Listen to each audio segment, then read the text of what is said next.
سلام و درود خدمت همگی. راستش بخواید من هیچ ایده‌ای واسه این ویدیو ندارم. مدت‌ها بود که نور رو تنظیم کردم، بک‌گراند رو درست می‌کردم، میز رو گذاشتم، میکروفون رو چیدم، نور جانبی رو گذاشتم. هزارات از این کارا رو کردم ولی هیچ وقت قبلش فکر نکردم که می‌خوام چی بگم.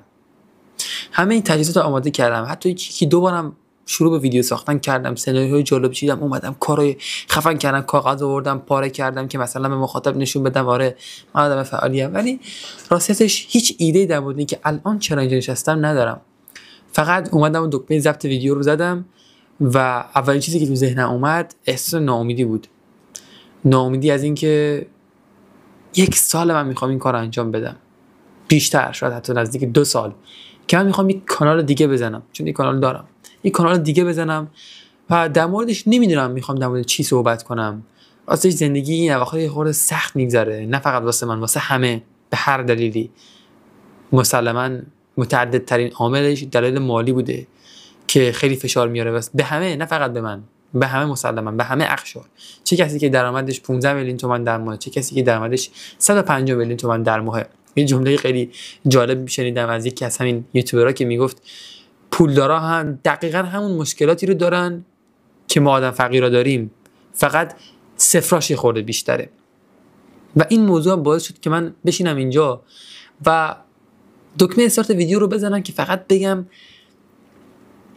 من خیلی زحمت کشیدم، خیلی زیاد، خیلی دلم میخواست که یه ویدیویی بالاخره بذارم. خیلی همش تو فکر آینده بودم، شاید این بیش از حد تو فکر آینده بودن منو از موضوع اصلی پرت کرد، اینکه میخوام در مورد چی حرف بزنم. راستش رو بخواید من فقط این ویدیو رو ساختم که توی چنلم آپلود کنم و بگم که من شروع کردم. اینکه ویدیو بعدی قراره چی باشه واقعا هیچ ایده ازش ندارم. فقط میدونم که دوست دارم در مورد خودم، در مورد زندگیم، در مورد ایده هام، در مورد نظراتم، در مورد چیزایی که میدونم. مسلما من خیلی چیزا رو نمیدونم، اما میخوام در مورد چیزایی که حداقل میدونم حرف بزنم. اگه من در مورد 90 صفحه از یک کتاب نمیدونم، میتونم حداقل در مورد اون 10 صفحه باقی مونده یه چیزی بگم. ویدیوی من، داستان من، کانال من در مورد اون 10 صفحه های زندگیمه.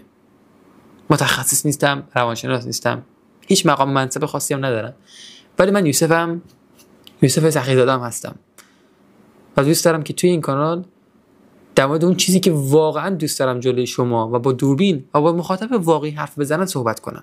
اصلا دلم نمیخواد که دیگه در مورد یک چیزی صحبت کنم، در مورد یک شخصی، در مورد یک فردی، در مورد یک جنسی، در مورد یک شیئی. فقط میخوام صحبت کنم در مورد اون چیزی که رو نوک زبونم میاد. امیدوارم که شما هم توی این مسیر با من همراه باشید. این اولین ویدیو من رو داشته باشید تا حالا ببینید ویدیو بعدی قراره چه خاکی سرمون کنیم.